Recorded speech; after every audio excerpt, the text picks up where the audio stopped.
4. भारतीय कला और स्थापत्य में मौर्योत्तरकालीन प्रवृत्तियां। ईसा पूर्व दूसरी शताब्दी के बाद अनेक शासकों ने विशाल मौर्य साम्राज्य में अलग अलग हिस्सों पर अपना नियंत्रण स्थापित कर लिया। इनमें उत्तर भारत में और मध्य भारत के कुछ हिस्सों में शुंग, कन, कुषाण और गुप्त शासकों ने अपना आधिपत्य जमा लिया, तो दक्षिणी तथा पश्चिमी भारत में सातवाहनों, इक्ष्वाकुओं, अभीरों और वाकाटकों ने अपना वर्चस्व स्थापित कर लिया। संयोगवश ईसा पूर्व दूसरी शताब्दी में सनातन धर्म के दो मुख्य संप्रदायों वैष्णव धर्म और शैव धर्म का भी उदय हुआ। भारत में ईसा पूर्व दूसरी शताब्दी के ऐसे अनेक स्थल हैं जिनका उल्लेख करना विषय की दृष्टि से उपयुक्त होगा। मूर्तिकला के कुछ उत्कृष्ट उदाहरण नमूने विदिशा, भरहुत, मध्य प्रदेश, बोधगया, बिहार, जगयपेट, आंध्र प्रदेश, मथुरा, उत्तर प्रदेश, खंडगिरी, उदयगिरी, ओडिशा, भज, पुणे के निकट और पावनी, नागपुर के निकट, महाराष्ट्र में पाए गए हैं। भरहुत में पाई गई मूर्तियां मौर्यकालीन यक्ष और यक्षिणी की प्रतिमाओं की तरह दीर्घाकार, लंबी हैं। प्रतिमाओं के आयतन के निर्माण में कम उभार है, लेकिन रैखिकता का ध्यान रखा गया है। आकृतियां चित्र की सतह से ज्यादा उभरी नहीं हैं। आख्यानात्मक उभार में 3 आयामों का भ्रम एक और झुके हुए परिप्रेक्ष्य के साथ दर्शाया गया है। आख्यान में स्पष्टता मुख्य घटनाओं के चुनाव से बढ़ गई है। भरहुत में आख्यान फलक अपेक्षाकृत कम पात्रों के साथ दिखाए गए हैं, लेकिन ज्यों-ज्यों समय आगे बढ़ता जाता है, कहानी के मुख्य पात्रों के अलावा अन्य पात्र भी चित्र की परिधि में प्रकट होने लगते हैं। कभी कभी एक भौगोलिक स्थान अधिक घटनाएं चित्र की परिधि में एक साथ चित्रित की गई हैं, जबकि कहीं कहीं एक घटना को संपूर्ण चित्र में चित्रित किया गया है। मूर्तिकारों द्वारा उपलब्ध स्थान का अधिकतम उपयोग किया गया है। आख्यान कथानक में यक्ष तथा यक्षिणियों के जुड़े हुए हाथ की तथा अकेली आकृतियों में हाथों को चपटा और छाती से लगा हुआ दिखाया गया है, लेकिन कुछ मामलों में, खासतौर पर बाद वाले समय में, हाथों को सहज रूप में छाती से आगे बढ़ा हुआ दिखाया गया है। इन उदाहरणों से ये स्पष्ट होता है कि कलाशिल्पियों को, जो कि सामूहिक स्तर पर काम करते थे, उत्कीर्णन की विधि को समझना कितना जरूरी होता था। प्रारंभ में सतह को तैयार करना प्रमुख कार्य होता था और उसके बाद मानव शरीर तथा अन्य रूपों को उकेरा या बनाया जाता था। चित्र की सतह के छिछले उत्कीर्णन के कारण हाथों और पैरों को बाहर निकला हुआ दिखाना संभव नहीं था, इसीलिए हाथों को जुड़ा हुआ और पैरों को बढ़ा हुआ दिखाया गया है। शरीर ज्यादातर कड़ा तथा तना हुआ दिखाई पड़ता है और भुजाएं व पैर शरीर के साथ साथ चिपके हुए से दिखाए गए हैं, किंतु आगे चलकर ऐसी दृश्य प्रस्तुति में संशोधन कर दिया गया। आकृतियों का उत्कीर्णन गहरा होने लगा और आयतन बढ़ गया, जिससे मनुष्यों तथा जानवरों के शरीर का प्रतिरूपण असली जैसा होने लगा। भरहुत, बोधगया, सांची स्तूप 2 और जगयपेट में पाई गई मूर्तियां इस शैली के अच्छे उदाहरण हैं। भरहुत की आख्यान उद्धृतियों रिलीफ से यह स्पष्ट प्रकट होता है कि कलाशिल्पी अपनी चित्रात्मक भाषा के माध्यम से कितने अधिक प्रभावशाली ढंग से अपनी कहानियां कह सकते थे। एक ऐसी ही आख्यान उद्धृति में सिद्धार्थ गौतम की माता महारानी मायादेवी के एक स्वप्न की घटना को दिखाया गया है। इसमें महारानी की आकृति को लेटी अवस्था में और एक हाथी को ऊपर से उतरकर महारानी मायादेवी की कोख, गर्भाशय की ओर बढ़ते हुए दिखाया गया है। दूसरी ओर जातक कथाओं का चित्रण बड़े सरल तरीके से किया गया है। उनमें कथा के भौगोलिक स्थल के अनुसार घटनाओं को प्रस्तुत किया गया है, जैसे रुरु जातक में बोधिसत्व हिरण को एक आदमी की जान बचाने के लिए उसे अपनी पीठ पर ले जाते हुए दिखाया गया है। इसी चित्र में एक अन्य घटना में एक राजा को अपनी सेना के साथ खड़ा हुआ दिखाया गया है। राजा हिरण पर तीर छोड़ने ही वाला है और जिस आदमी की हिरण ने रक्षा की थी उसे भी राजा के साथ खड़े हुए अपनी अंगुली से हिरण की ओर इशारा करते हुए दिखाया गया है। कथा के अनुसार आदमी ने बचाए जाने के बाद हिरण को वचन दिया था कि वह किसी भी व्यक्ति को उसकी पहचान नहीं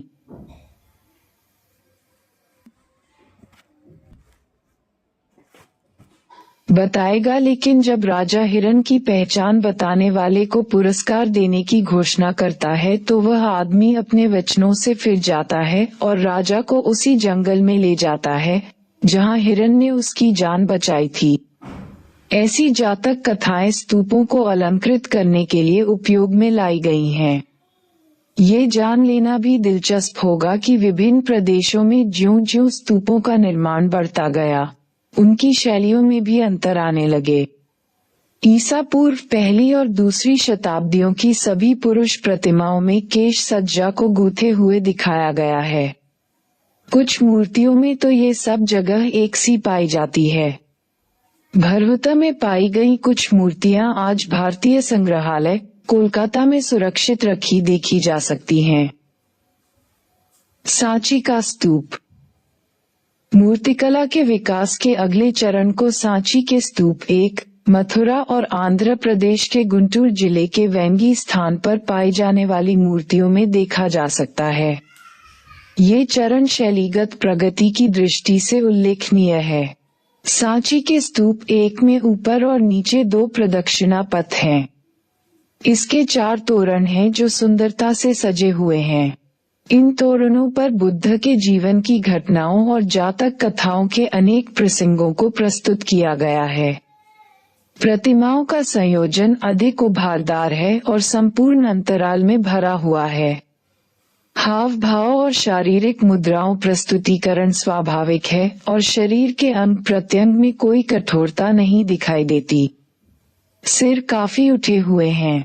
बाहरी रेखाओं की कठोरता अन्यता कम हो गई है। आकृतियों को गति दे दी गई है। आख्यान में विस्तार आ गया है। उकेरने की तकनीकें भरहुता की तुलना में अधिक उन्नत प्रतीत होती हैं। बुद्ध को प्रतीकों के रूप में प्रस्तुत किया जाना अब भी जारी रहा। सांची के स्तूप एक में आख्यान अधिक विस्तृत कर दिए गए हैं, किंतु स्वप्न प्रसंग का प्रस्तुतिकरण महारानी को लेटी अवस्था में और ऊपर से उतरते हुए हाथी के चित्रण द्वारा बहुत ही सरल तरीके से किया गया है। कुछ ऐतिहासिक आख्यानों जैसे कि कुशीनगर की घेराबंदी, बुद्ध का कपिलवस्तु भ्रमण, अशोक द्वारा रामराम स्तूप के दर्शन आदि को पर्याप्त विस्तार के साथ प्रस्तुत किया गया है। मथुरा में पाई गई इस काल की प्रतिमाओं में भी ऐसी ही विशेषताएं पाई जाती हैं, हालांकि उनके रूपाकृतिक यानी अंगों प्रत्यंगों के प्रस्तुतिकरण में अंतर है। कुछ मथुरा, सारनाथ एवं गांधार। ईसा की पहली शताब्दी में और उसके बाद उत्तर भारत में गांधार, अब पाकिस्तान में, व मथुरा और दक्षिण भारत में वेंगी, आंध्र प्रदेश कला उत्पादन के महत्वपूर्ण केंद्र बन गए। मथुरा और गांधार में बुद्ध के प्रतीकात्मक रूप को मानव रूप मिल गया। गांधार की मूर्तिकला की परंपरा में बैक्ट्रिया, पार्थिया और स्वयं गांधार की स्थानीय परंपरा का संगम हो गया। मथुरा की मूर्तिकला की स्थानीय परंपरा इतनी प्रबल हो गई कि वह उत्तरी भारत के अन्य भागों में भी फैल गई। इसका सबसे बढ़िया उदाहरण है पंजाब में संघोल स्थल पर पाई गई स्तूप की मूर्तियां। मथुरा में बुद्ध की प्रतिमाएं यक्षों की आरंभिक मूर्तियों जैसी बनी हैं, लेकिन गांधार में पाई गई बुद्ध की प्रतिमाओं में यूनानी शैली की विशेषताएं पाई जाती हैं। मथुरा में आरंभिक जैन तीर्थंकरों और सम्राटों, विशेषकर कनिष्क की बिना सिर वाली मूर्तियां एवं चित्र भी पाए गए हैं। वैष्णव प्रतिमाएं मुख्य रूप से विष्णु और उनके विभिन्न रूपों की प्रतिमाएं, और शैव प्रतिमाएं मुख्य रूप से उनके लिंगों और मुखलिंगों की प्रतिमाएं भी मथुरा में पाई गई हैं, लेकिन संख्या की दृष्टि से बुद्ध की प्रतिमाएं अधिक पाई गई हैं। ध्यान रहे कि विष्णु और शिव की प्रतिमाएं उनके आयुधों, चक्र और त्रिशूल के साथ प्रस्तुत की गई हैं। बड़ी प्रतिमाओं के उत्कीर्णन में विशालता दिखाई गई है। आकृतियों का विस्तार चित्र की परिधि से बाहर दिखाया गया है। चेहरे गोल हैं और उन पर मुस्कान दर्शाई गई के है। मूर्तियों के आयतन का भारीपन कम कर दिया गया है, उनमें मांसलता दिखाई देती है। शरीर के वस्त्र स्पष्ट दृष्टि गोचर होते हैं और वे बाएं कंधों को ढके हुए हैं। इस काल में बुद्ध, यक्ष, यक्षिणी, शैव और वैष्णव देवी देवताओं की प्रतिमाएं और मानव मूर्तियां भी बड़ी संख्या में बनाई गईं। ईसा की दूसरी शताब्दी में मथुरा में प्रतिमाओं में विषयासक्ति केंद्रितता आ गई, गोलाई बढ़ गई और वे अधिक मांसल हो गईं। ईसा की चौथी शताब्दी में भी यह प्रवृत्ति जारी रही, लेकिन चौथी शताब्दी के अंतिम दशकों में विशालता और मांसलता में और कमी कर दी गई और मांसलता में अधिक कसाव आ गया। इनमें कम ओढ़े गए वस्त्रों को दर्शाया गया है। इसके बाद ईसा की पांचवी और छठी शताब्दी में वस्त्रों को प्रतिमाओं के परिमाण, आकार में ही शामिल कर दिया गया। बुद्ध की प्रतिमाओं में वस्त्रों की पारदर्शिता स्पष्टता दृष्टिगोचर होती है। इस अवधि में उत्तर भारत में मूर्तिकला के दो महत्वपूर्ण संप्रदायों, घरानों का उदय हुआ, जिनका उल्लेख करना जरूरी है।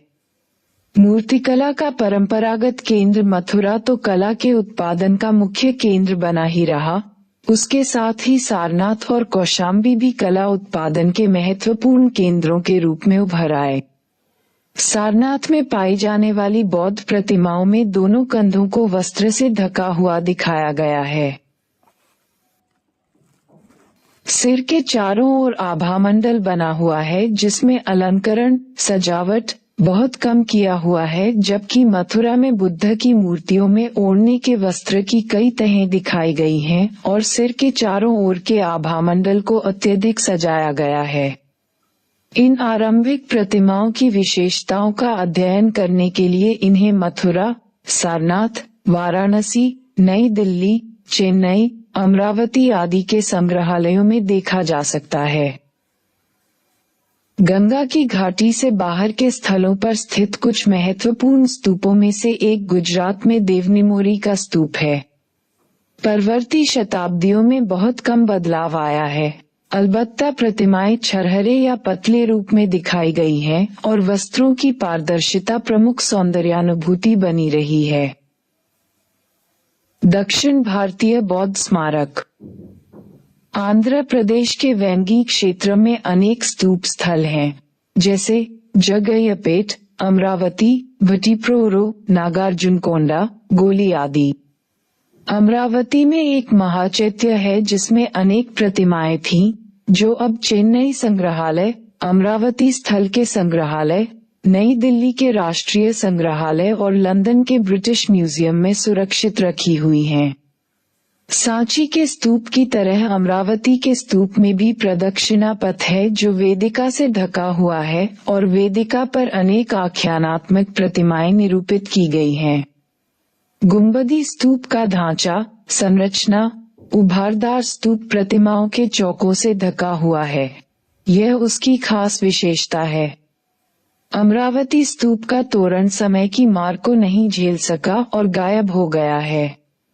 बुद्ध के जीवन की घटनाएं और जातक कथाओं के प्रसंग चित्रित हैं। हालांकि अमरावती के स्तूप में ईसा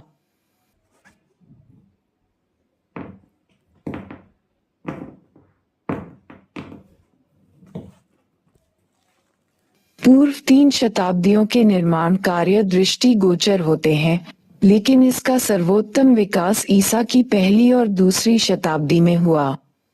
सांची की तरह इस स्तूप में भी पहले चरण में बुद्ध की प्रतिमाएं ढोल के चौकों और कई अन्य स्थानों पर उकेरी गई हैं।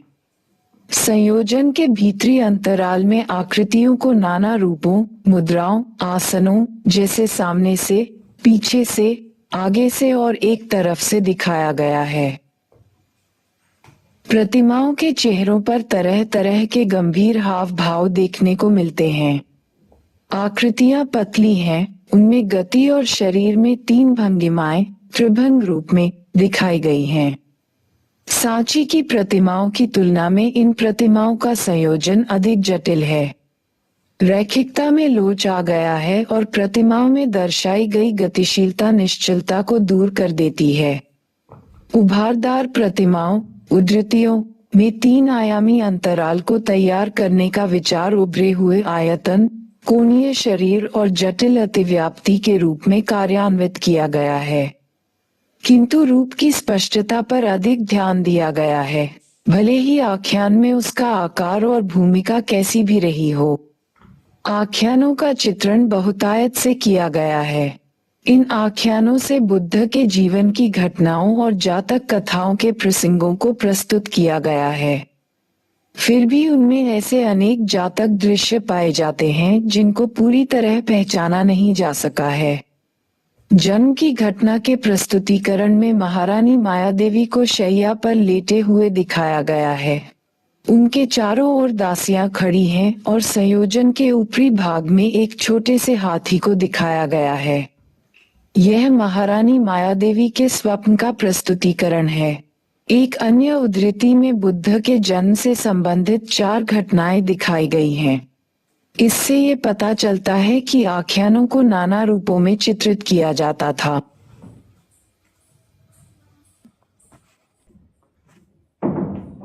ईसा की 3री शताब्दी में नागार्जुनकोंडा और गोली की प्रतिमाओं में आकृतियों की अनुप्राणित गति कम हो जाती है। अमरावती की उद्धृत प्रतिमाओं की तुलना में नागार्जुनकोंडा और गोली के कलाकारों ने काया की उभरी हुई सतहों का प्रभाव उत्पन्न करने में सफलता पाई, जो स्वाभाविक है और उसका अभिन्न अंग दिखाई देती है। अमरावती, नागार्जुनकोंडा और गुंटापली, आंध्र प्रदेश में बुद्ध की स्वतंत्र प्रतिमाएं भी पाई जाती हैं। गुंटापली में चट्टान में काटी गई एक गुफा है जो अलुरु के पास स्थित है। यहाँ छोटे गजपृष्ठीय, बहुकोणीय तथा वृत्ताकार चैत्य कक्ष ईसा पूर्व 2री शताब्दी में खोदकर बनाए गए थे। एक अन्य महत्वपूर्ण स्थल जहाँ पर चट्टानों को काटकर स्तूप बनाए गए थे, विशाखापट्टनम के पास अनाकपल्ली है। अब तक खुदाई में मिला सबसे बड़ा स्तूप सन्नति, जनपद गुलबर्ग, कर्नाटक में है। यहाँ एक ऐसा भी स्तूप है जिसे अमरावती स्तूप की तरह उभारदार प्रतिमाओं से सजाया गया है। बड़ी संख्या में स्तूपों के निर्माण का अर्थ यह नहीं होता कि वहाँ संरचनात्मक मंदिर, विहार या चैत्य नहीं बनाए जाते थे। हमारे पास इस संबंध में साक्ष्य तो हैं, पर कोई संरचनात्मक चैत्य या विहार आज तक बचा नहीं है। कुछ महत्वपूर्ण संरचनात्मक विहारों में सांची के गजपृष्ठाकार एप्सिडल चैत्य का उल्लेख किया जा सकता है। यह वहां का मंदिर संख्या 18 है, जो कि एक साधारण देवालय है जिसमें आगे स्तंभ बने हैं और पीछे एक बड़ा कक्ष बना है। इसी प्रकार गुंटापली के संरचनात्मक मंदिर भी उल्लेखनीय हैं। बुद्ध की प्रतिमाओं के साथ साथ अन्य बौद्ध प्रतिमाएं जैसे अवलोकितेश्वर, पद्मपाणि, वज्रपाणि, अमिताभ और मैत्रेय जैसे बोधिसत्वों की प्रतिमाएं भी बनाई जाने लगीं। किंतु बौद्ध धर्म की वज्रायन शाखा के उदय के साथ बोधिसत्वों की कुछ ऐसी प्रतिमाएं भी जोड़ी जाने लगीं जिनके द्वारा बौद्ध धर्म के जनहित के धार्मिक सिद्धांतों के प्रचार के लिए कतिपय सद्गुणों का मानवीकरण करके प्रतिमा के रूप में प्रस्तुत किया गया था। पश्चिम भारतीय गुफाएं। पश्चिमी भारत में बहुत सी बौद्ध गुफाएं हैं जो ईसा पूर्व 2री शताब्दी और उसके बाद की बताई जाती हैं। इनमें वास्तुकला के मुख्यतः 3 रूप मिलते हैं। गजपृष्ठीय मेहराबी छत वाले चैत्य कक्ष जो अजंता पीतलखोड़ा वाले चैत्य कक्ष जो अजंता पीतलखोड़ा भज में पाए जाते हैं। गजपृष्ठीय मेहराबी छत वाले स्तंभहीन कक्ष जो महाराष्ट्र के थाना नासा में मिलते हैं। और सपाट छत वाले चतुष्कोणीय कक्ष जिसके पीछे की ओर एक वृत्ताकार छोटा कक्ष होता है, जैसा कि महाराष्ट्र के कोंडिवाइट में पाया गया। चैत्य के विशाल कक्ष में अर्धवृत्ताकार चैत्य चाप मेहराब की प्रधानता होती थी। सामने का हिस्सा खुला होता था जिसका मोहरा लकड़ी का बना होता था और कुछ मामलों में बिना खिड़की वाले मेहराब पाए जाते हैं, जैसा कि कोंडिवाइट में भी देखा गया है। सभी चैत्य गुफाओं में पीछे की ओर स्तूप बनाना आम बात थी।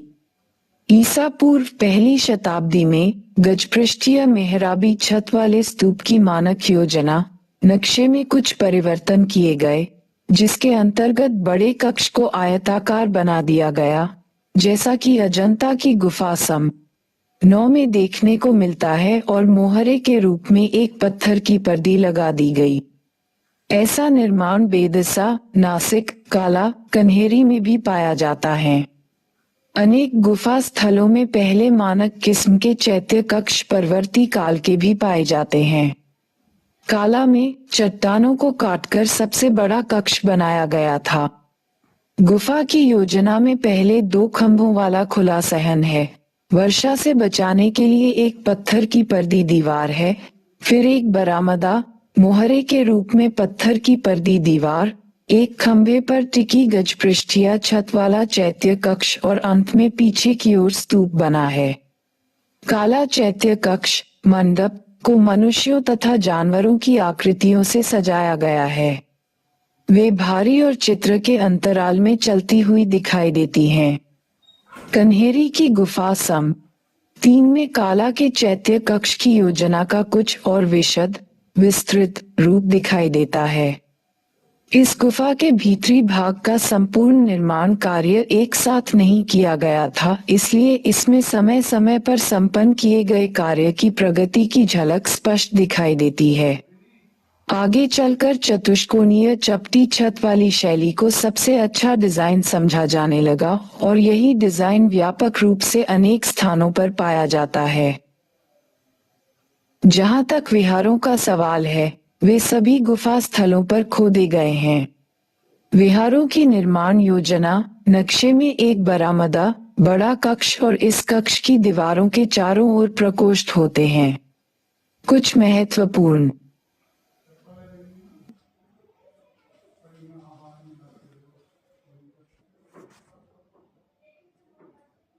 विहार गुफाएं अजंता की गुफा सम 12, वेदसा की गुफा सम 11, नासिक की गुफा सम 3, 10 और 17 हैं। आरंभ की अनेक विहार गुफाओं के भीतर से चैत्य के मेहराबों और गुफा के प्रकोष्ठ द्वारों पर वेदिका डिजाइनों से सजाया गया है। बाद में इस तरह की सजावट को छोड़ दिया गया। नासिक की गुफा सम 3, 10 और 17 में मोहरे की डिजाइन में एक अलग उपलब्धि हुई। नासिक की विहार गुफाओं में सामने के स्तंभों के घट आधार और घट शीर्ष पर मानव आकृतियां उकेरी गई हैं। ऐसी ही एक अन्य गुफा जुन्नर, महाराष्ट्र में भी खोदी हुई है, जो आम जनता में गणेशलेनी के नाम से प्रसिद्ध है, क्योंकि इसमें गणेश जी की प्रतिमा स्थापित की हुई है। आगे चलकर इस विहार के कक्ष के पीछे एक स्तूप भी जोड़ दिया गया, जिससे यह एक चैत्य विहार हो गया। ईसा की 4वीं और 5वीं शताब्दी के स्तूपों में बुद्ध की प्रतिमाएं संलग्न की गई हैं। जुन्नर, महाराष्ट्र में खुदी हुई गुफाओं का सबसे बड़ा समूह है। नगर की पहाड़ियों के चारों ओर 200 से भी ज्यादा गुफाएं खुदी हुई हैं, जबकि मुंबई के पास कन्हेरी में ऐसी 108 गुफाएं हैं। गुफा स्थलों में सबसे महत्वपूर्ण स्थल हैं अजंता, पीतलखोड़ा, एलोरा, नासिक, भज, जुन्नर, काला, कन्हेरी की गुफाएं। अजंता, एलोरा और कन्हेरी आज भी फल फूल रही हैं। अजंता सबसे प्रसिद्ध गुफा स्थल अजंता है। यह महाराष्ट्र के औरंगाबाद जिले में स्थित है और वहां भुसावल, जलगांव और औरंगाबाद के रास्ते से पहुंचा जा सकता है। अजंता में कुल 26 गुफाएं हैं। इनमें से 4 गुफाएं चैत्य गुफाएं हैं, जिनका समय प्रारंभिक चरण यानी ईसा पूर्व 2री और 1ली शताब्दी, गुफा सम 10 व 9, और परवर्ती चरण यानी ईसा की 5वीं शताब्दी, गुफा सम 19 व 26 है। इसमें बड़े बड़े चैत्य विहार हैं और ये प्रतिमाओं तथा चित्रों से अलंकृत हैं। अजंता ही एक ऐसा उदाहरण है जहां ईसा पूर्व 1ली शताब्दी और ईसा की 5वीं शताब्दी के चित्र पाए जाते हैं। अजंता और पश्चिमी दक्कन की गुफाओं के काल के बारे में निश्चित रूप से कुछ नहीं कहा जा सकता, क्योंकि उनके शिलालेखों में काल तिथि का उल्लेख नहीं मिलता।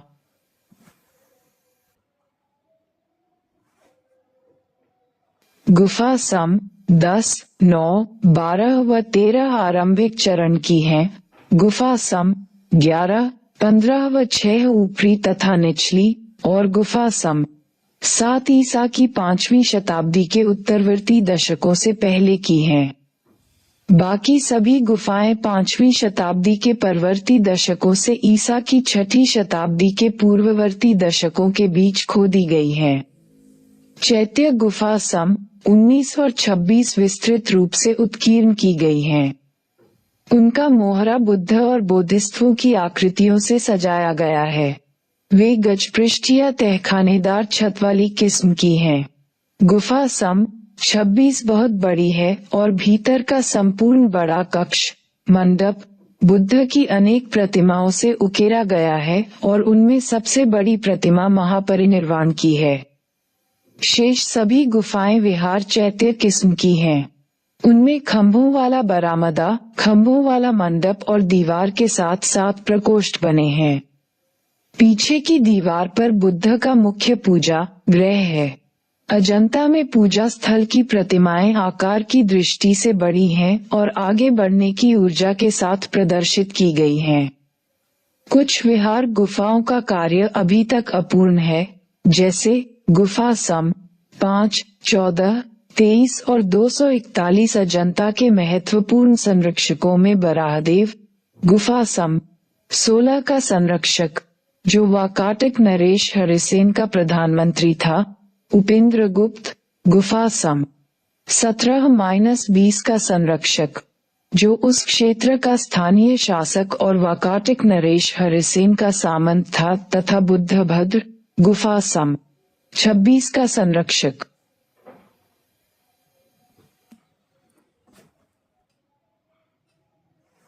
और मथुरादास, गुफा सम 4 का संरक्षक के नाम उल्लेखनीय हैं। गुफा सम 1, 2, 16 और 17 में अनेक चित्र आज भी शेष हैं। चित्रों में अनेक शैली, प्रकारगत अंतर पाए जाते हैं। ईसा की 5वीं शताब्दी के अजंता चित्रों में बाहर की ओर प्रक्षेप दिखलाया गया है। रेखाएं अत्यंत स्पष्ट हैं और उनमें पर्याप्त लयबद्धता देखने को मिलती है। शरीर का रंग बाहरी रेखा के साथ मिल गया है, जिससे चित्र का आयतन फैला हुआ प्रतीत होता है। आकृतियां पश्चिमी भारत की प्रतिमाओं की तरह भारी हैं।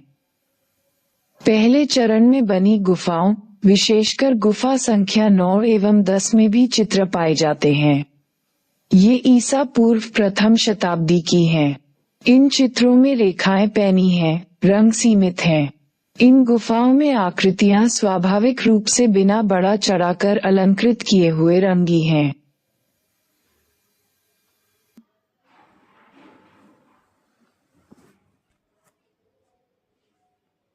भौगोलिक स्थान के अनुसार घटनाओं को समूहबद्ध किया गया है। सतहों में क्षैतिज तरीके से आकृतियों का नियोजन किया गया है। भौगोलिक स्थिति को वास्तु के बाहरी हिस्सों से पृथक कर दिखाया गया है। सांची की मूर्तिकला से समानता से यह स्पष्ट होता है कि किस प्रकार समसामयिक मूर्तिकला एवं चित्रकला की प्रक्रिया साथ साथ चल रही थी। पगड़ी की आगे की गांठ उसी प्रकार से आकृतियों में दिखाई गई है। जिस प्रकार मूर्तियों में दिखाई गई है। तथापि पगड़ियों के कुछ अलग प्रकार भी चित्रित हैं। दूसरे चरण के चित्रों का अध्ययन गुफा संख्या 10 तथा 9 की दीवारों व स्तंभ पर बने चित्रों से किया जा सकता है। बुद्ध की ये आकृतियां 5वीं शताब्दी ईस्वी के चित्रों से भिन्न हैं। चित्रकला के क्षेत्र में इस प्रकार की गतिविधियों को धार्मिक आवश्यकताओं के आधार पर समझा जाना चाहिए। गुफाओं का निर्माण एवं चित्रकला की गतिविधियां साथ साथ एक ही समय में हुई थीं। अगले चरण के चित्र मुख्यतः गुफा संख्या 16, 17, 1 और 2 में देखे जा सकते हैं। इसका यह अर्थ नहीं है कि अन्य गुफाओं में चित्र निर्माण नहीं हुआ। वस्तुतः प्रत्येक खोदी गई गुफा में चित्र बनाए गए, परंतु उनमें से कुछ ही शेष रह गए। इन गुफा चित्रों में प्रतीकात्मक वर्गीकरण पाया जाता है। ये भी देखा गया है कि इन चित्रों में त्वचा के लिए विभिन्न रंगों जैसे भूरा, पीलापन लिए हुए भूरा, हरित, पीले आदि का प्रयोग किया गया है, जो भिन्न प्रकार की जनसंख्या का प्रतिनिधित्व करता है। गुफा संख्या 16 और 17 के चित्रों में सटीक और शालीन रंगात्मक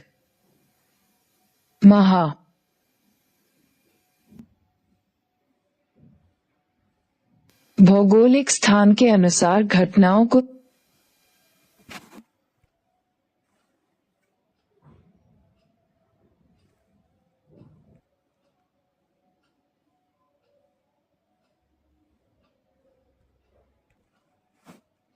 गुणों का प्रयोग हुआ है। इनमें गुफा की मूर्तियों के समान भारीपन नहीं है। आकृतियों के घुमावल्यात्मक हैं। भूरे रंग की मोटी रेखाओं से उभार प्रदर्शित किया गया है। रेखाएं जोरदार और शक्तिशाली हैं। आकृति संयोजनों में विशिष्ट चमक देने का प्रयास किया गया है। गुफा संख्या 1 एवं 2 के चित्र सलीके से बने हुए एवं स्वाभाविक हैं, जो गुफा की मूर्तियों से सामंजस्य रखते हैं। वास्तु का संयोजन सामान्य है और आकृतियों को त्रि-आयामी बनाने हेतु एवं विशेष प्रभाव लाने के लिए गोलाकार संयोजन का प्रयोग किया गया है।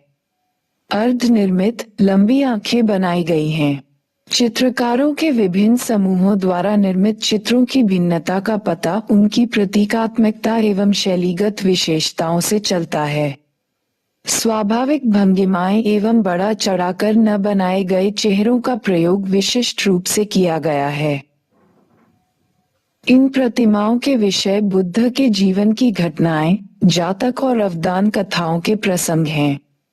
कुछ चित्र जैसे सिंगल अवदान, महाजनिक जातक और विदुर पंडित जातक के प्रसंग गुफा की संपूर्ण दीवार को ढके हुए हैं। यह उल्लेखनीय है कि छद्म जातक की कथा आरंभिक काल की गुफा सम 10 पर विस्तार पूर्वक चित्रित की गई है और भिन्न भिन्न घटनाओं को अनेक भौगोलिक स्थलों के अनुसार एक साथ रखा गया है, जैसे कि जंगल में घटित घटनाओं को राजमहल में घटित घटनाओं से अलग दिखाया गया है। गुफा सम 10 में छद्म का दृश्य पूरी तरह पाली पाठ का अनुसरण करता है, जबकि गुफा सम 17 में वही प्रसंग भिन्न रूप में चित्रित किया गया है। तथापि ये दृष्टव्य है कि पद्मपाणि और वज्रपाणि की आकृतियां अजंता में आम हैं और अनेक गुफाओं में पाई जाती हैं। लेकिन वे गुफा सम 1 में सर्वोत्तम रीति से सुरक्षित हैं। गुफा सम 2 की कुछ आकृतियां वेंगी की प्रतिमाओं से संबंध रखती हैं, जबकि दूसरी ओर कुछ प्रतिमाओं के निरूपण में विदर्भ की मूर्तिकला का प्रभाव भी दृष्टिगोचर होता है। एलोरा औरंगाबाद जिले में एक अन्य महत्वपूर्ण गुफा स्थल है। एलोरा यह अजंता से 100 किलोमीटर की दूरी पर स्थित है और यहाँ बौद्ध, ब्राह्मण व जैन तीनों तरह की 34 गुफाएं हैं। देश में कलाओं के इतिहास की दृष्टि से यही एक ऐसा अनुपम स्थल है जहां ईसा की 5वीं शताब्दी से लेकर 11वीं शताब्दी तक के 3 भिन्न भिन्न धर्मों के मठ, धर्म भवन एक साथ पाए जाते हैं। इसके अलावा यह अनेक शैलियों के संगम के रूप में भी बेजोड़ है। एलोरा और औरंगाबाद की गुफाएं दो धर्मों, विशेष रूप से बौद्ध धर्म और ब्राह्मण धर्म के बीच चल रहे अंतरों को दर्शाती हैं। वहां बाहर बौद्ध गुफाएं हैं, जहां बौद्ध धर्म के वज्रायन संप्रदाय की अनेक प्रतिमाएं, जैसे तारा, महामयूरी, अक्षोभ्य, अवलोकितेश्वर, मैत्रेय, अमिताभ आदि की प्रतिमाएं प्रस्तुत की गई हैं। बौद्ध गुफाएं आकार की दृष्टि से काफी बड़ी हैं और उनमें 1-2, यहाँ तक कि 3 मंजिलें हैं। उनके स्तंभ विशालकाय हैं। अजंता में भी 2 मंजिली गुफाएं खुदी हुई हैं, मगर एलोरा में 3 मंजिली गुफा बनाना वहां की विशेष उपलब्धि कही जा सकती है। ऐसी गुफाओं पर प्लास्टर और रंग रोगन किया गया था। अधिष्ठाता बुद्ध की प्रतिमाएं आकार में बड़ी हैं और पद्मपाणि तथा वज्रपाणि की प्रतिमाएं आमतौर पर उनके अंगरक्षक के रूप में बनाई गई हैं। गुफा सम 12, जो कि एक तिमंजिली गुफा है, उसमें तारा, अवलोकितेश्वर, मानुषी बुद्धों और वैरोचन, अक्षोभ्य, रत्न संभव, अमिताभ, अमोघ सिद्धि, वज्रस्वर और वज्रराज की प्रतिमाएं उपलब्ध हैं। दूसरी ओर ब्राह्मण धर्म की तो एक ही 2 मंजिली गुफा यानी गुफा सम 14 है। स्तंभों के डिजाइन बौद्ध गुफाओं में बनने शुरू हुए थे और जब वे विकसित होते होते 9वीं शताब्दी की जैन गुफाओं में पहुंचे तो वे अत्यंत अलंकृत हो गए और उनके सज्जात्मक रूप में भारी उभार आ गया। ब्राह्मणिक गुफा सम 13-28 में अनेक प्रतिमाएं पाई जाती हैं। उनमें से कई गुफाएं शैव धर्म को समर्पित हैं, परंतु उनमें शिव और विष्णु तथा पौराणिक कथाओं के अनुसार उनके अवतारों की प्रतिमाएं प्रस्तुत की गई हैं। शैव कथा प्रसंगों में कैलाश पर्वत को उठाए हुए रावण, अंधकासुर वध, कल्याण सुंदर जैसे प्रसंग स्थान स्थान पर चित्रित किए गए हैं, जबकि वैष्णव कथा प्रसंगों में विष्णु के विभिन्न अवतारों को दर्शाया गया है। एलोरा की प्रतिमाएं अतिविशाल हैं, उनका आयतन बाहर निकला हुआ है जो चित्र की परिधि में गहराई उत्पन्न करता है। प्रतिमाएं भारी हैं और उनमें मूर्तिकला का शानदार प्रदर्शन किया गया है। एलोरा में अनेक कलाकार भिन्न भिन्न स्थलों जैसे विदर्भ, महाराष्ट्र, कर्नाटक, तमिलनाडु आदि से आए थे और उन्होंने प्रतिमाओं को उकेरा था। इसलिए मूर्तिकला की शैलियों की दृष्टि से भारत में इसे अनेक शैलियों का संगम स्थान कहा जा सकता है। गुफा सम 16 को कैलाश लेनी कहा जाता है। यहाँ केवल एक अकेली गुफा को काटकर एक शैल मंदिर बनाया गया है। इसे वास्तव में कलाकारों की एक अनुपम उपलब्धि कहा जा सकता है। इस पर अगले अध्याय में भी चर्चा की जाएगी। महत्वपूर्ण शैव गुफाओं में गुफा सम 29 और 21 उल्लेखनीय हैं। गुफा सम 29 की योजना मुख्य रूप से एलिफेंटा जैसी ही है। गुफा सम 29, 21, 17, 14 और 16 की मूर्ति कलात्मक विशेषता, विशालता, स्मारकीयता और चित्र में प्रदर्शित गतिशीलता की दृष्टि से आश्चर्यजनक है। एक अन्य उल्लेखनीय गुफा स्थल बाग है। बौद्ध भित्ति चित्रों वाली बाग गुफाएं मध्य प्रदेश के धार जिला मुख्यालय से 97 किलोमीटर की दूरी पर स्थित हैं। ये गुफाएं प्राकृतिक नहीं हैं, अपितु चट्टानों को काटकर बनाई गई हैं।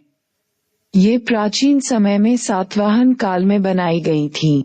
अजंता जैसी बाग गुफाओं का निर्माण कुशल शिल्पकारों द्वारा सीधे पत्थर पर किया गया है, जिसका मुख बघानी नामक मौसमी नदी की तरफ है। आज मूल 9 गुफाओं में से केवल 5 गुफाएं बची हैं, जिसमें से सभी भिक्षुओं के विहार या चतुष्कोण वाले विश्राम स्थान हैं। इनमें लघु कक्षों के पीछे चैत्य अर्थात प्रार्थना कक्ष होता है। इन 5 गुफाओं में सबसे महत्वपूर्ण गुफा सम 4 है, जिसे आमतौर पर रंगमहल के नाम से जाना जाता है, जहां दीवार और छत पर चित्र अभी भी दिखाई देते हैं। गुफा संख्या 2, 3, 5 एवं 7 में भी दीवारों और छतों पर भित्ति चित्रों को देखा जा सकता है। इसमें लाल भूरे रंग के पत्थर के किरकिरे से तैयार मोटे पलस्तर से इन दीवारों और छतों को बनाया गया था। इनमें सबसे सुंदर चित्रों में से कुछ गुफा संख्या 4 के बरामदे की दीवारों पर हैं। भारतीय शास्त्रीय कला को और अधिक हानि न हो इसलिए 1982 में इन चित्रों को ग्वालियर के पुरातात्विक संग्रहालय में पुनः स्थापित किया गया, जिन्हें वहां देखा जा सकता है। एलिफेंटा एवं अन्य स्थल। मुंबई के पास स्थित एलिफेंटा गुफाएं शैव धर्म से संबंधित हैं। ये गुफाएं एलोरा की समकालीन हैं और इनकी प्रतिमाओं में शरीर का पतलापन नितांत गहरे और हल्के प्रभावों के साथ दृष्टिगोचर होता है। चट्टानों में काटी गई गुफाओं की परंपरा दक्कन में जारी रही। वे गुफाएं महाराष्ट्र में ही नहीं बल्कि कर्नाटक में चालुक्य राजाओं के संरक्षण में मुख्य रूप से बादामी व ऐहोली में तथा आंध्र प्रदेश के विजयवाड़ा क्षेत्र में और तमिलनाडु में पल्लव राजाओं के संरक्षण में मुख्यतः महाबलीपुरम में पाई जाती हैं। देश में ईसा की 6ठी शताब्दी के बाद कला इतिहास का विकास राजनीतिक स्तर पर अधिक हुआ, जबकि इससे पहले के ऐतिहासिक कालों में वह जनता के सामूहिक संरक्षण में अधिक फला फूला था। यहाँ मिट्टी की छोटी छोटी आकृतियों का उल्लेख कर देना भी समीचीन होगा, जो देश भर में स्थान स्थान पर पाई गई हैं। उनसे ये प्रकट होता है कि पत्थर की धार्मिक मूर्तिकला की परंपरा के साथ साथ समानांतर रूप से स्वतंत्र स्थानीय परंपरा भी चलती रही थी। पकी मिट्टी की अनेक प्रतिमाएं भिन्न भिन्न छोटे बड़े आकारों में सर्वत्र पाई गई हैं, जिससे उनकी लोकप्रियता का पता चलता है। उनमें से कुछ खिलौने हैं, कुछ छोटी छोटी धार्मिक आकृतियां हैं और कुछ विश्वास के आधार पर कष्टों तथा पीड़ाओं के निवारण के लिए बनाई गई लघु मूर्तियां हैं। पूर्वी भारत की गुफा परंपरा।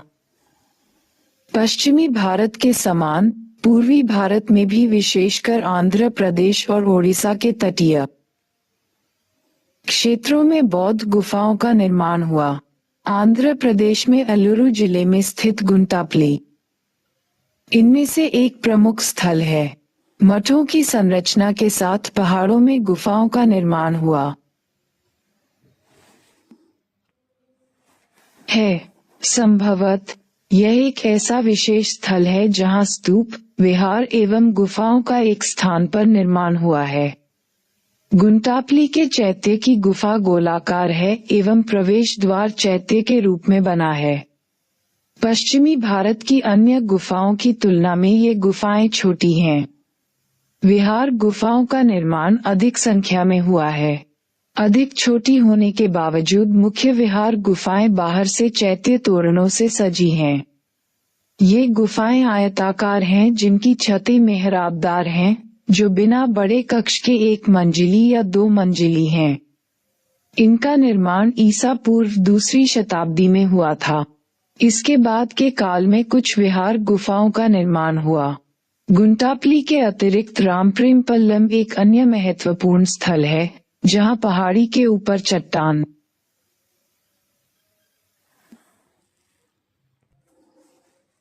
को काटकर एक छोटे स्तूप का निर्माण हुआ है। विशाखापट्टनम, आंध्र प्रदेश के समीप अनकापल्ली में गुफाओं का निर्माण हुआ और 4वीं-5वीं शताब्दी ईस्वी में पहाड़ी के ऊपर चट्टानें काटकर एक बड़ा सा स्तूप बनाया गया। यह एक ऐसा विशिष्ट स्थल है जहां चट्टान काटकर देश के सबसे बड़े स्तूप का निर्माण हुआ। इस पहाड़ी के चारों ओर पूजा करने के लिए अनेक स्तूपों का निर्माण किया गया। ओडिशा में भी चट्टान काटकर गुफा बनाने की परंपरा रही। खंडगिरी, उदयगिरी इसके सबसे आरंभिक उदाहरण हैं, जो भुवनेश्वर के समीप स्थित हैं। ये गुफाएं फैली हुई हैं जिनमें खारवेल जैन राजाओं के शिलालेख पाए जाते हैं।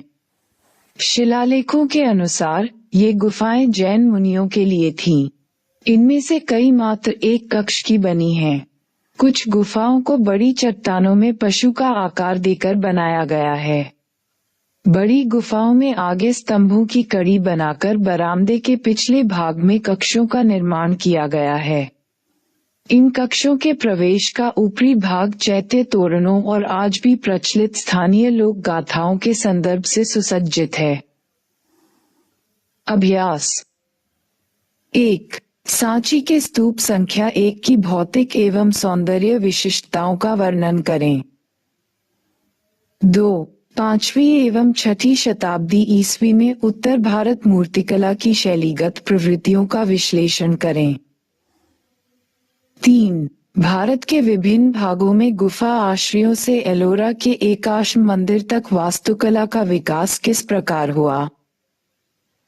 4. अजंता के भित्ति चित्र क्यों विख्यात हैं। भोपाल, मध्य प्रदेश से लगभग 50 किलोमीटर की दूरी पर स्थित सांची यूनेस्को द्वारा घोषित एक विश्व धरोहर विरासत स्थल है। यहाँ अनेक छोटे बड़े स्तूप हैं, जिनमें से 3 मुख्य हैं, अर्थात स्तूप सम 1, स्तूप सम 2 और स्तूप सम 3। ऐसा माना जाता है कि स्तूप सम 1 में बुद्ध के अवशेष हैं। स्तूप सम 2 में उनसे कम प्रसिद्ध उन 10 अरहतों के अवशेष हैं, जो 3 अलग अलग पीढ़ियों के थे। उनके नाम उनकी अवशेष पेटिकाओं पर लिखे हुए हैं। और स्तूप सम 3 में सारपुत और महामोगलान के अवशेष रखे हैं। स्तूप सम 1 जो नक्काशी के लिए प्रसिद्ध है, स्तूप वास्तुकला का एक उत्कृष्ट उदाहरण है। अपने मूल रूप में ये स्तूप एक ईंटों का छोटा ढांचा था, जो आगे चलकर बड़ा बना दिया गया और पत्थर, वेदिका और तोरण द्वार से सुसज्जित कर दिया गया। अशोक सिंह शीर्ष स्तंभ एक शिलालेख के साथ इस स्तूप के दक्षिण की ओर पाया जाता है, जिससे पता चलता है कि सांची में मठिया एवं कलात्मक क्रियाकलाप केंद्र के रूप में गतिविधि कैसे प्रारंभ हुई। सबसे पहले दक्षिण की ओर प्रवेश द्वार बनाया गया, उसके बाद अन्य द्वार बने। स्तूप के चारों ओर प्रदक्षिणा पथ भी है। ऐसा प्रदक्षिणा पथ इसी स्थल पर पाया जाता है और कहीं नहीं। स्तूप के चारों द्वार स्वयं बुद्ध के जीवन की विभिन्न घटनाओं और महत्वपूर्ण घटना स्थलों पर अशोक के जाने के बारे में ऐतिहासिक आख्यानों से संबंधित दृश्यों से पूरी तरह सजे हुए हैं। बुद्ध को प्रतीकात्मक रूप से खाली सिंहासन, पद, छत्र, स्तूप आदि के साथ दिखाया गया है। चारों दिशाओं में तोरण बने हुए हैं। इनकी शैलियों में अंतर पाया जाता है, जिससे यह अनुमान लगाया जा सकता है कि इनके निर्माण का समय ईसा पूर्व 1ली शताब्दी और उसके बाद का है। स्तूप सम 1 सबसे पुराना स्तूप है, लेकिन स्तूप सम 2 की वेदिका पर जो आकृतियां उकेरी गई हैं, वे स्तूप सम 1 से पहले की हैं।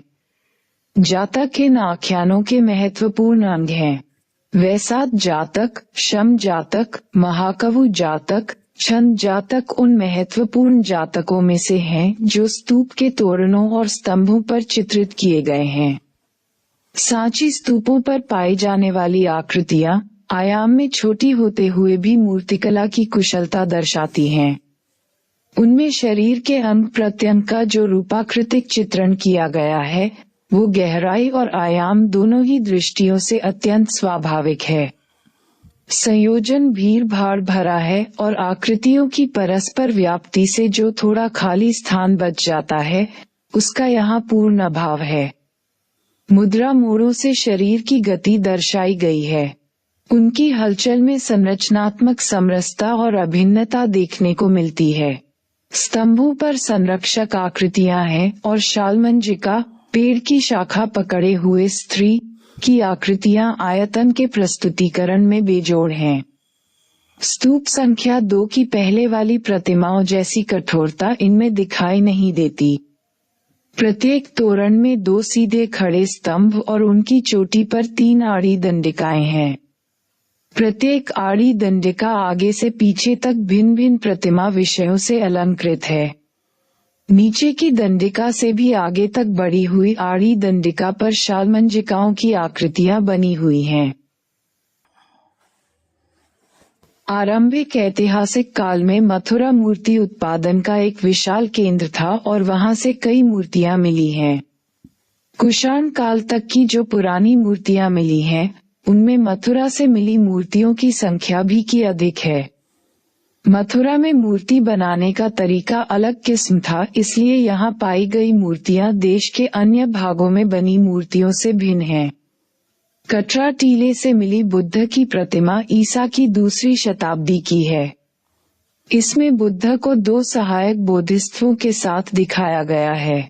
बुद्ध पद्मासन में पालथी भरकर बैठे हुए हैं और उनका दाहिना हाथ अभय मुद्रा में कंधे के स्तर से कुछ ऊपर उठा हुआ और जांघ पर रखा हुआ दिखाया गया है। ऊष्णीय यानी केश ग्रंथि को सिर पर सीधा उठा हुआ दिखाया गया है। मथुरा की मूर्तियां इस काल से हल्के आयतन और मांसल शरीर के साथ बनाई गई हैं। कंधे चौड़े हैं। संगति पोशाक एक ही कंधे को ढकती है और उसे खासतौर से बाएं हाथ से ढकते हुए दिखाया गया है, जबकि संगति का स्वतंत्र भाग जो वक्षस्थल को ढके हुए है शरीर के धड़ तक ही रखा गया है। बुद्ध सिंहासन पर विराजमान दिखाए गए हैं। 7 की आकृतियों को पद्मपाणि और वज्रपाणि बोधिसत्वों के रूप में पहचाना जाता है, क्योंकि एक के हाथ में पद्म कमल और दूसरे के हाथ में वज्र है और वे मुकुट पहने हुए बुद्ध की दोनों ओर स्थित हैं। बुद्ध के सिर के चारों ओर जो प्रभामंडल दिखाया गया है वह बहुत बड़ा है और संकेंद्रित वृत्त में सरल ज्यामितीय आकृतियां दिखाई गई हैं। प्रभामंडल के ऊपर कोणीय रूप से उड़ती हुई 2 आकृतियां दिखाई गई हैं। वे चित्र की सीमा के भीतर काफी गति दर्शाती हैं। आकृतियों में पूर्व की कठोरता के स्थान पर नम्यता आ गई, जिसने उन्हें अधिक पार्थिव रूप दे दिया। शरीर के मोड़ों को इतनी सुकोमलता के साथ उकेरा गया है कि मानो वह नारी आकृति हो। यही मथुरा के मूर्तिकारों द्वारा निर्मित पुरुष और स्त्री आकृतियों का विशिष्ट अंतर दर्शाती है। पद्मासन लगाकर सीधे बैठे हुए बुद्ध की प्रतिमा रिक्त स्थान में गति उत्पन्न करती है। चेहरा मांसल कपोलों के साथ गोल है। पेट को कुछ आगे निकला हुआ दिखाया गया है, लेकिन वह नियंत्रित है। ये ज्ञातव्य है कि मथुरा में कुषाण काल की प्रतिमाओं के अनेक नमूने मिले हैं, परंतु यह मूर्ति परवर्ती कालों में बुद्ध की प्रतिमा के विकास को समझने की दृष्टि से बहुत महत्वपूर्ण है। आज के पाकिस्तान के प्राचीन गांधार क्षेत्र में स्थित तक्षशिला से प्राप्त बुद्ध की प्रतिमा ईसा की दूसरी शताब्दी के कुषाण काल की है। ये प्रतिमा गांधार काल में विकसित अनेक चित्रात्मक परिपाटियों का मिला जुला रूप है। प्रतिमा के स्वरूप में कई यूनानी रोमन तत्व पाए जाते हैं। बुद्ध के शीर्ष में अनेक यूनानी किस्म के तत्व हैं जो समय के साथ विकसित हुए हैं। बुद्ध के घुंघराले केश घने हैं और सिर को तेज और रेखीय परत से ढके हुए हैं। मस्तक समतल है और उसमें बड़ी बड़ी पुतलियों वाली आंखें अधमिची दिखाई गई हैं। चेहरा और कपोल भारत के अन्य भागों में पाई गई प्रतिमाओं की तरह गोल नहीं है। गांधार क्षेत्र की आकृतियों में कुछ भारीपन दिखाई देता है। कान और विशेष रूप से उनके लटके हुए भाग ललरी लंबे हैं। रूप के प्रस्तुतिकरण में रैखिकता है और बाहरी रेखाएं तीखी हैं। सतह समतल है। आकृति बहुत भावाभिव्यंजक है। प्रकाश और अंधेरे के पारस्परिक प्रभाव पर पर्याप्त ध्यान दिया गया है, जिसके लिए नेत्र कोटरों को मोड़कर तलों और नाक के तलों का उपयोग किया गया है। प्रशांतता की अभिव्यक्ति आकर्षण का केंद्र बिंदु बन गई है। मुखमंडल प्रतिरूपण त्रिआयामिता की स्वाभाविकता बढ़ा रहा है। एकिमेनियाई, पार्थियाई और बैक्ट्रियाई परंपराओं की विभिन्न विशेषताओं का स्थानीय परंपरा के साथ सम्मिलन गांधार शैली की एक प्रमुख विशेषता है। गांधार शैली की प्रतिमाओं में यूनानी रोमन परंपरा के रूपाकृतिक लक्षण पाए जाते हैं, परंतु उनमें अंगों प्रत्यंगों का प्रस्तुतिकरण कुछ ऐसा भी है जिसे पूरी तरह यूनानी रोमन नहीं कहा जा सकता। अनेक बुद्ध तथा अन्य प्रतिमाओं के विकास के स्रोत उनकी विशिष्ट पश्चिमी एवं पूर्वी शैली में देखे जा सकते हैं। ये भी उल्लेखनीय है कि भारत का पश्चिमोत्तर भाग जो पाकिस्तान में चला गया है, आद्य ऐतिहासिक काल से ही लगातार बसा हुआ रहा है। ऐतिहासिक काल में भी यह सदा आबाद रहा। गांधार क्षेत्र से बड़ी संख्या में मूर्तियां पाई गई हैं। ये मूर्तियां बुद्ध और बोधिसत्वों की हैं और उनमें बुद्ध के जीवन की घटनाओं तथा जातक कथाओं का प्रस्तुतिकरण किया गया है। बुद्ध की यह प्रतिमा ईसा की 5वीं शताब्दी के उत्तरार्ध की है, जो सारनाथ से मिली थी और अब सारनाथ के स्थलीय संग्रहालय में सुरक्षित है। ये चुनार के बलुआ पत्थर से बनी हुई है। इसमें बुद्ध को पद्मासन लगाए हुए सिंहासन पर विराजमान दिखाया गया है। ये धम्मचक्र प्रवर्तन के प्रसंग का प्रतिरूपण है, जैसा कि सिंहासन पर बैठी हुई अन्य आकृतियों में देखा जा सकता है। बीच में एक छात्र और 2 हिरण मानव आकृतियों के साथ दिखाए गए हैं। इस प्रकार इस ऐतिहासिक घटना को प्रस्तुत किया गया है। बुद्ध की यह प्रतिमा सारनाथ शैली की प्रतिमाओं का एक उत्तम उदाहरण है। शरीर पतला और संतुलित है, लेकिन कुछ लंबा दिखाया गया है। बाह्य रेखाएं सुकोमल और अत्यंत लयबद्ध हैं। चित्र के स्थान में दृश्य संतुलन बनाने के लिए मुड़ी हुई टांगों को सीधा दिखाया गया है। अंग वस्त्र शरीर से लिपटा हुआ है और एकीकृत आयतन का प्रभाव उत्पन्न करने के लिए पारदर्शी है। चेहरा गोल है, आंखें आधी मिची हैं। नीचे का होंठ आगे बढ़ा हुआ है। कुषाण काल की मथुरा से प्राप्त पहले वाली प्रतिमाओं की तुलना में कपोलों की गोलाई कम हो गई है। हाथ धम्मचक्र प्रवर्तन की मुद्रा में छाती से नीचे रखे दिखाए गए हैं। गर्दन कुछ लंबी है। इस पर 2 कटी रेखाएं हैं जो बालन, मोड़ की सूचक हैं। ऊष्णीय गोलाकार घुंघराले केशों से बना है। प्राचीन भारत में मूर्तिकारों का उद्देश्य सदैव बुद्ध को एक ऐसे महामानव के रूप में प्रस्तुत करना था जिन्होंने निर्वाण यानी क्रोध एवं घृणा से छुटकारा प्राप्त कर लिया था।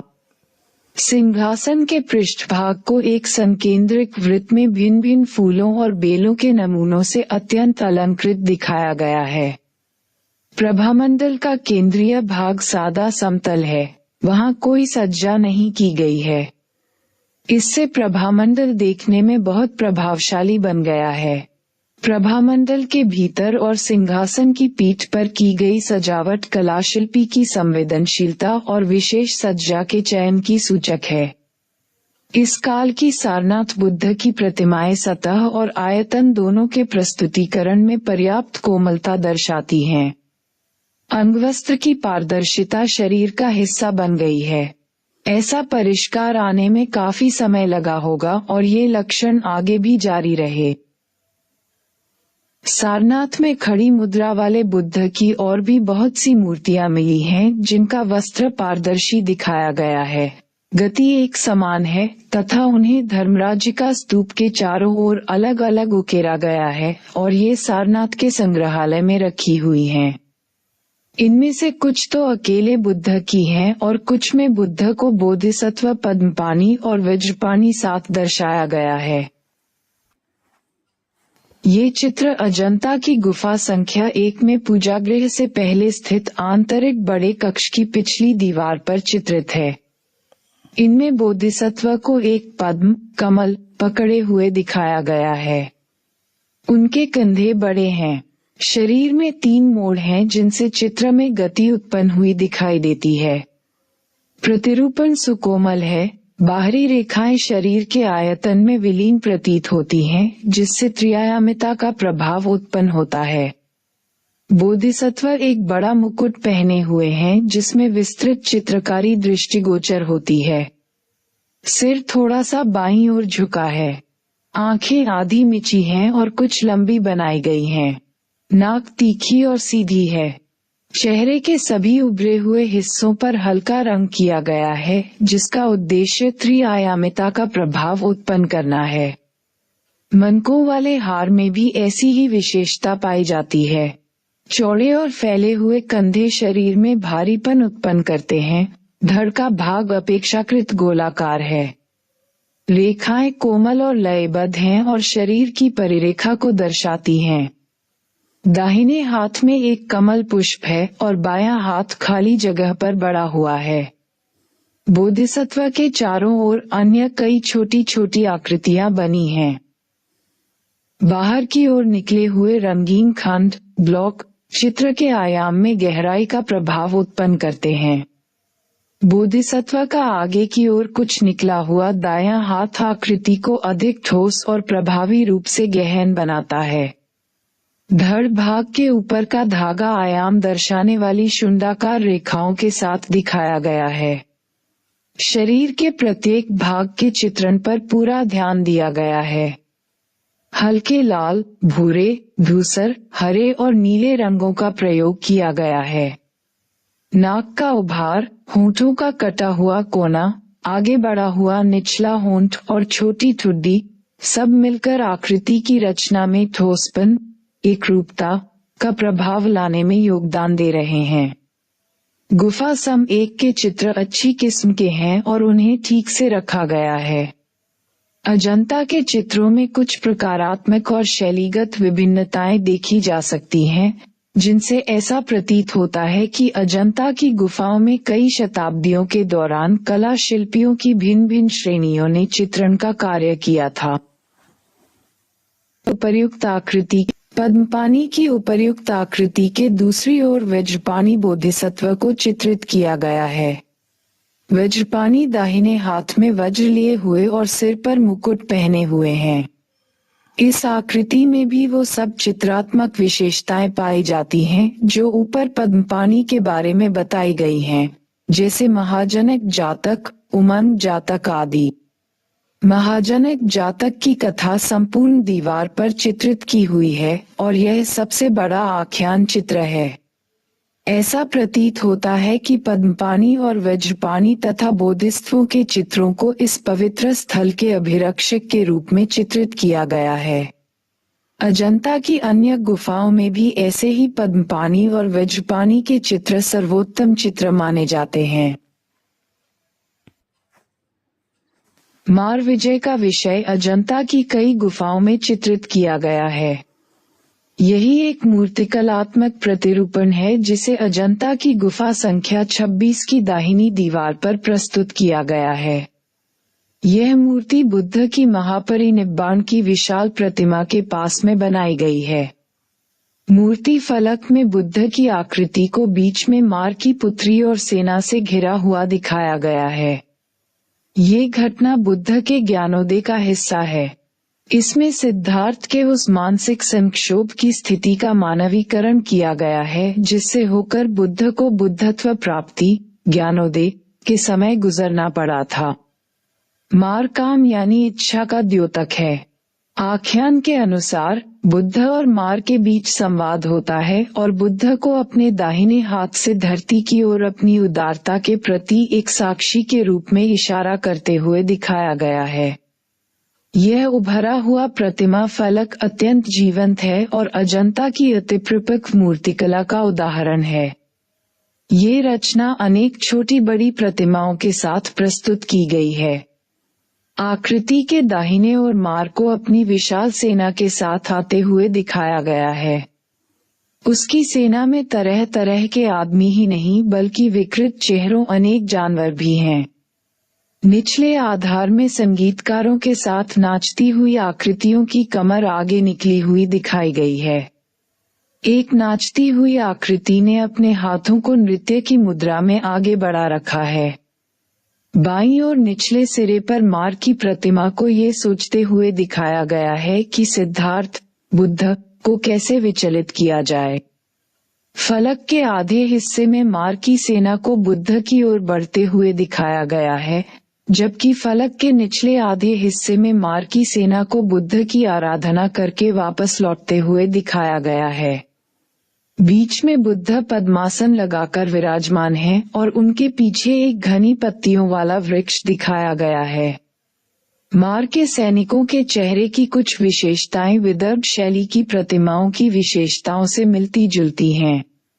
अजंता की गुफाओं में कलाशिल्पियों की भिन्न भिन्न श्रेणियों ने काम किया था, इसलिए वहां की शैलीगत विशेषताओं के अवलोकन से यह अनुमान लगाया जा सकता है कि अमुक प्रतिमा अमुक शैली के शिल्पियों द्वारा बनाई गई होगी।